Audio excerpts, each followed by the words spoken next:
अथ द्वितीयोऽध्यायः। सञ्जय उवाच तं तथा कृपयाविष्टम् अश्रुपूर्णाकुलेक्षणं विषीदन्तमिदं वाक्यम् उवाच मधुसूदनः। श्रीभगवानुवाच कुतस्त्वाकस्मलमिदं विषमेशमुपस्थितम् अनार्यजुष्टमस्वर्ग्यम् अकीर्तिकरमर्जुन। क्लेव्यं मास्मगमः पार्थ नैतत्त्वय्युपपद्यते। क्षुद्रं हृदय दौर्बल्यं त्यक्त्वोत्तिष्ठ परन्तप। अर्जुन उवाच कथं भीष्ममहं सङ्ख्ये द्रोणं च मधुसूदन। इषुभिः प्रतियोत्स्यामि पूजार्हावरिसूदन। गुरून् हत्वा हि महानुभावान् श्रेयो भोक्तुं वेक्षमपीह लोके। हत्वार्थकामांस्तु गुरूनिहैव भुञ्जीय भोगान् रुधिरप्रदिग्धान्। न चेतद्विग्मो कतरन्नो गरीयो यद्वा जयेम यदि वा नो जयेयुः। ध्यानेव हत्वा न जिजीविषाम स्तेव स्थिता प्रमुखे धार्तराष्ट्रा।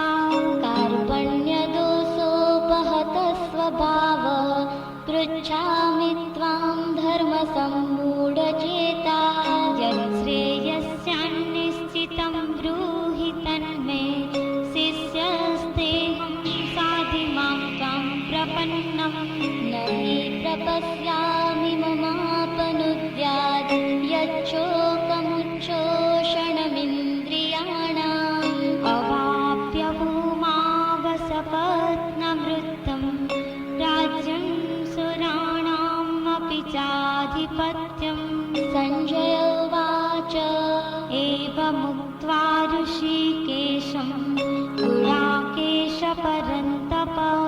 न योत्स्य इति गोविन्दम् उक्त्वा तूष्णीं बभूवः। तमुवाच ऋषिकेशः प्रहसन्नेव भारत।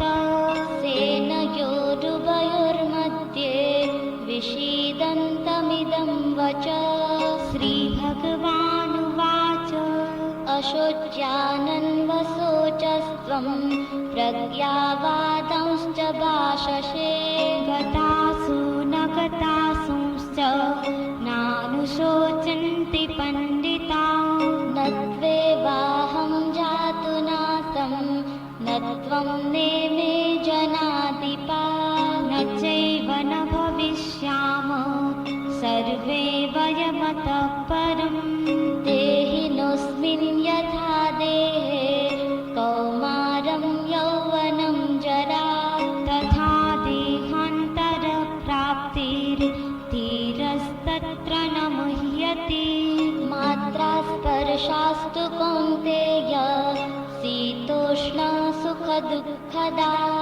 आगमापायिनो नित्या तां स्थितिक्षक्ष्व भारत।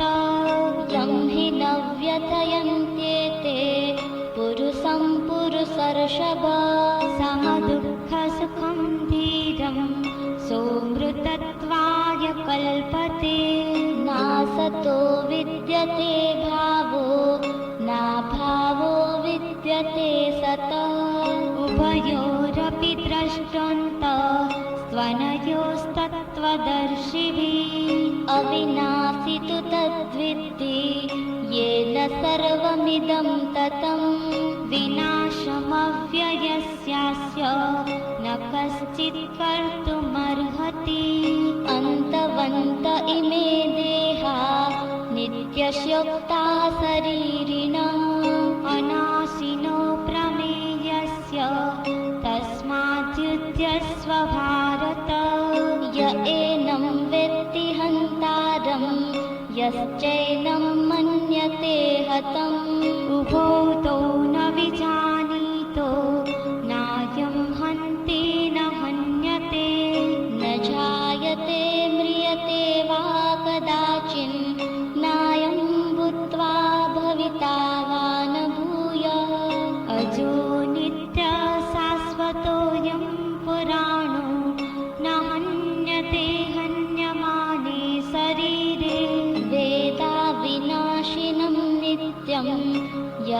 नैनमजमव्ययम् कथं स पुरुषः पार्थ कं घातयति हन्तिकम् वासांसि जीर्णानि यथा विहाय नवानि गृह्णाति नरोपराणि तथा शरीराणि विहाय जीर्णान्यन्यानि संयाति नवानि देहि नैनं छिन्दन्ति शस्त्राणि नैनं दहति पावक न चैनं क्लेदयन्त्यापो न शोषयति मारुतः अच्छेद्योऽयमदाह्योऽयम् अक्लेद्यो शोष्य एव च नित्यः सर्वगतः स्थाणुः अचलोऽयं सनातनः अव्यक्तोऽयमचिन्त्योऽयम्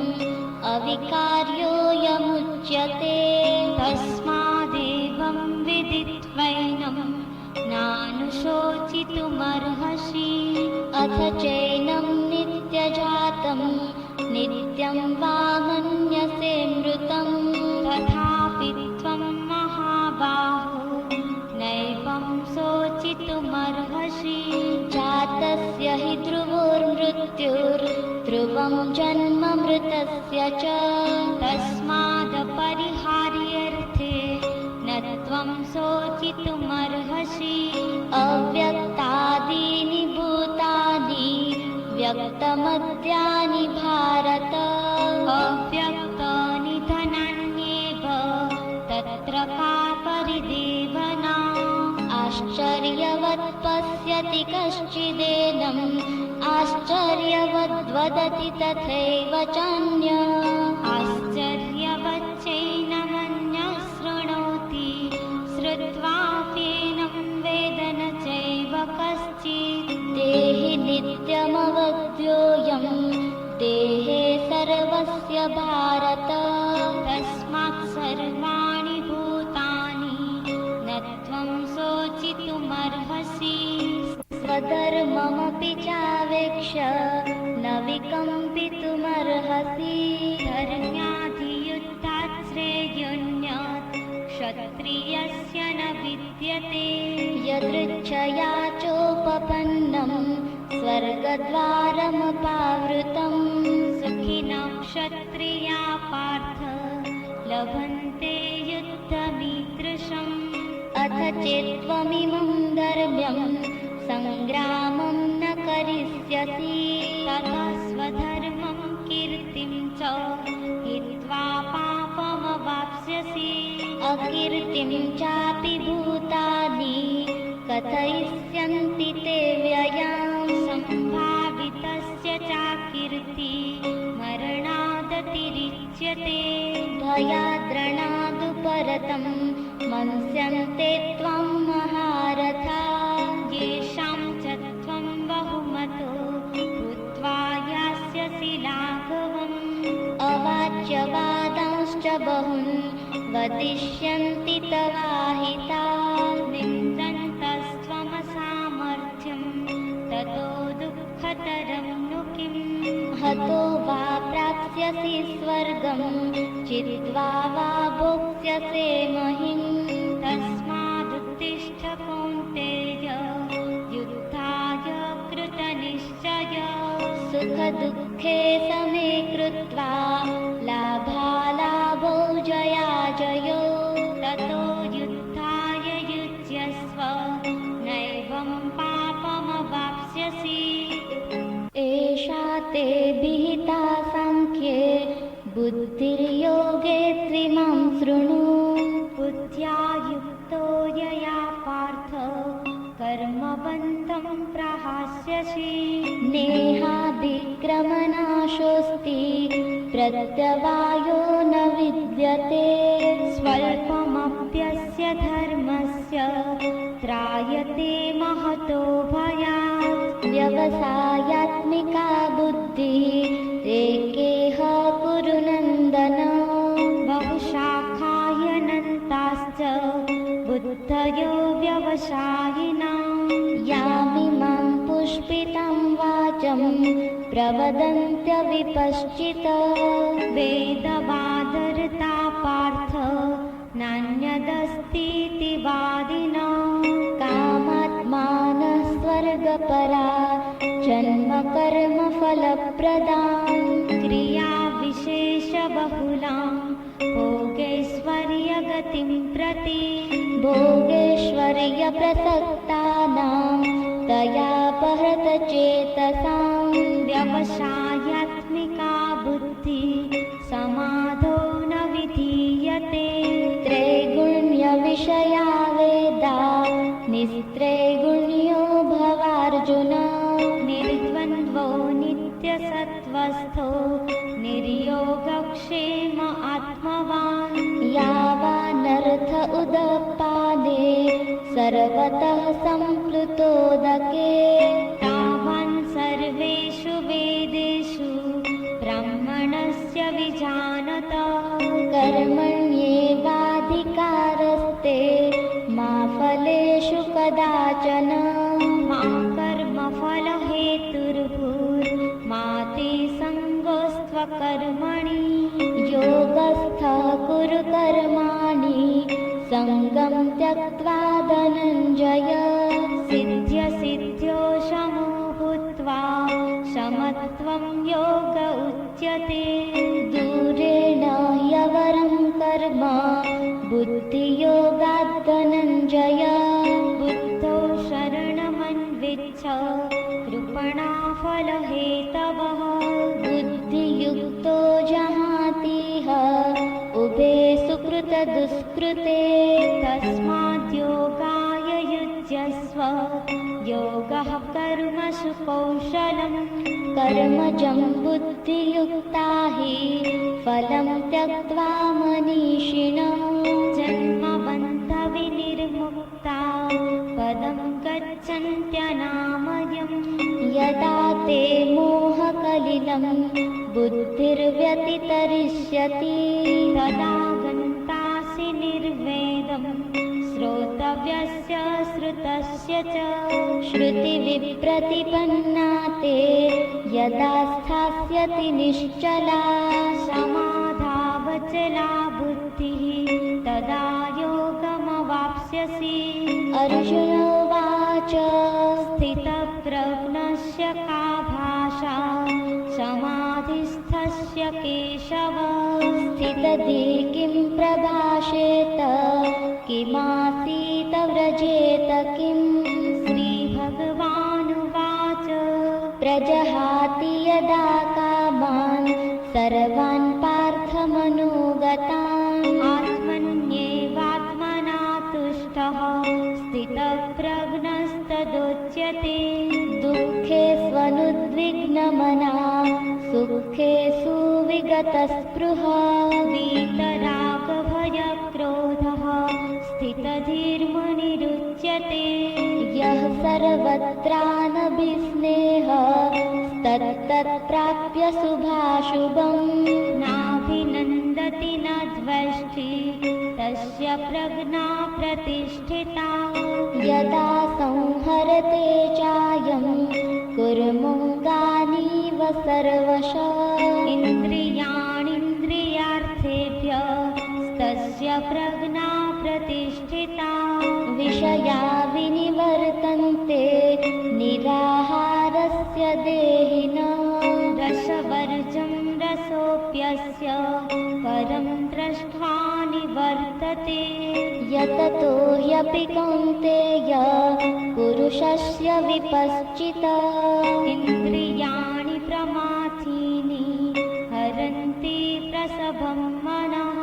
तानि सर्वाणि संयम्य युक्त आसीत मत्परः वशे हि यस्येन्द्रियाणि तस्य प्रज्ञा प्रतिष्ठिता ध्यायतो विषयान् पुंसः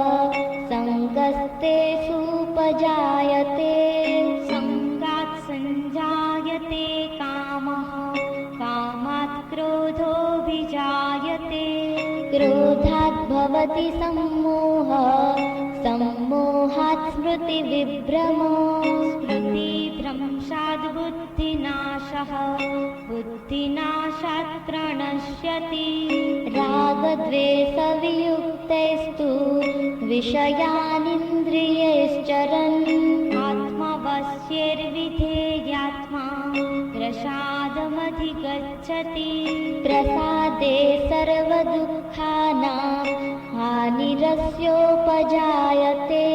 प्रसन्नचेतसो ह्याशु बुद्धिः पर्यवतिष्ठते नास्ति बुद्धिरयुक्तस्य न चायुक्तस्य भावना न चाभावयतः शान्तिः अशान्तस्य कुतः सुखम् इन्द्रियाणां हि चरतां यन्मनोनुविधीयते तदस्य हरति प्रभुनां वायुर्नावमिवाम्भसि तस्माद्यस्य महाबाहो निगृहीतानि सर्वशः इन्द्रियाणीन्द्रियार्थेभ्यः तस्य प्रज्ञा प्रतिष्ठिता यानि सा सर्वभूतानां तस्यां जागर्ति संयमी यस्यां जाग्रति भूतानि सा निशा पश्यतो मुनेः आपूर्यमाणम् अचलप्रतिष्ठं समुद्रमापः प्रविशन्ति यद्वत् तद्वत् कामायं प्रविशन्ति सर्वे स शान्तिमाप्नोति न कामकामी विहाय कामान्य सर्वान् पुंमांश्चरति निःस्पृहः निर्ममो निरहङ्कारः स शान्तिमधिगच्छति एषा ब्राह्मी स्थितिः पार्थ नैनां प्राप्य विमुह्यति स्थित्वा श्यामन्तकालेऽपि ब्रह्मनिर्वाणमृच्छति ॐ तत्सदिति श्रीमद्भगवद्गीतासु उपनिषत्सु